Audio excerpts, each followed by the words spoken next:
Fìyìn fún Jésù olùràpadà wá, kí ayé kó kìkì ìfẹ́ rẹ̀ ńlá.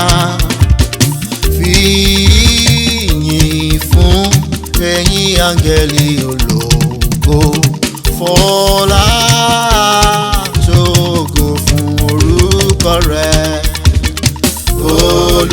Olùṣọ́-àgùntàn Jésù yóò tọ́ ọmọ rẹ̀, lápá rẹ̀ ló ń gbé wálé lọ́jọ́jọ́.